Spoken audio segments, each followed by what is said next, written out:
So I want to talk about difficult people to work with. A long time ago, I wanted to write a book about dealing with difficult people, probably because I recycled some of the information that I got from different books that I had. So, I worked in a variety of different jobs. I worked in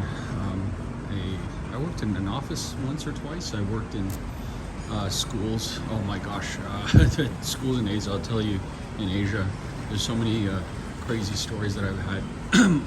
Some with coworkers, some with bosses. But there's so many different types of personalities that you'll encounter. I mean, obviously, the first issue probably you're going to be talking about in a book like that, or something, is the boss. You know, and then the boss is a weird character, right? Because they have a job to do, so they want to just tell you what to do. Okay, I'll give you an example. Yesterday, so I'm over at a 7-Eleven, and it's raining outside, right? So I'm stepping kind of like at the counter. There's a little bit of a puddle from somebody else's umbrella, and like there's just water there, whatever. So my umbrella is dry, but so the boss, who's not in uniform, but I know he's the boss because I see him there a couple of times. He says, "Hey, look, there's your umbrella's dripping there. Can you go and wipe it up like I'm a worker, like I work there, right?" And this is Asia, right? So it's kind of like your fault. So you go and fix it or whatever it is. And I was like, my first attitude or my first instinct was, yeah, I don't work here, dude. So I didn't tell him that, though. I just showed him my umbrella is dry. And then he says, like, I'm sorry, blah, blah, blah. But kind of this bossy mentality, there's like these certain people, when you give them power, when you give them management jobs, they will just take over. They'll just be like, well, I could tell everybody what to do and blah, blah, blah, especially if they're old. And it's kind of dumb, right? Because it's like, well, I don't know you, man. So I don't owe you anything. And I think if you are the type of person that will just say yes to everybody, then these people will definitely be your enemy. You got to watch out for them. So I've learned, like, over the years that, before somebody just tells you to do something and then they say, well, you don't want to do it? Yeah, well, I don't want to do it. Then, it's probably a sign that me and this person will not get along. There's also these, oh man, I think this is probably going to be turning into a boss video, but so when I was working at a shoe store, I had this crazy lady boss, and her and my coworker were just talking about how, yeah, you shouldn't be eating that, and that's the reason why your skin is bad, and blah blah blah. And I'm just like, dude, I'm just right here, like, why are you guys talking about me, right?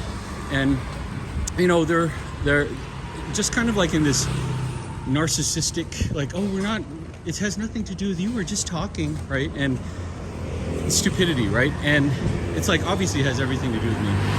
But I guess probably at the time, probably because I was working at a shoe store, my ego was really weak. So I was just like, really, I got pissed off about the situation, but in reality, I probably should have just let it go by. And a lot of us, we want to have like this quip. We want to have some saying or something where we say to shut them down, right? But in reality, they're just going to keep on going, and it's just going to drive you nuts, right? So it's probably better for you to just like be silent, not let it affect you. Be like, I think the biggest thing is that we need to realize that when people talk about us like this, that this is not us. We need to kind of refrain. You have to ask them, like, is this me? No? Okay, well, if that's not me, then why does that thing that you're talking about, why does that affect you, right? So, and that's probably what I should have done in retrospect, but hindsight is 20/20. So anyways, guys, this is like a piece of advice for dealing with people that they try to intimidate you or say things about you. They think that they know you, and even if it's something that like is real, like they'll say something about, I don't know, your family, which gets people like really riled up.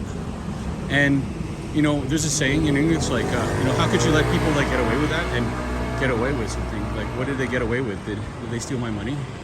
Did they hurt me? Yeah, they hurt my pride. But usually when people are trying to intimidate you, trying to get you angry, 9 times out of 10, it's probably something to do with their own self-esteem or their issue. You know, they're trying to make you feel angry and sad and bad because, you know, maybe they got bullied when they were a child or something. Or, you know, it's like bullies when you're over in high school and, you know, you're trying to figure out, like, why does this person keep picking on me, this big guy? And it's because his dad's bigger than him and his dad keeps slapping him around all the time. So you kind of see why people do things. And then the second thing is obviously why they shouldn't really affect you. So anyways, hope this was useful for you guys. I'll see you guys later. Bye.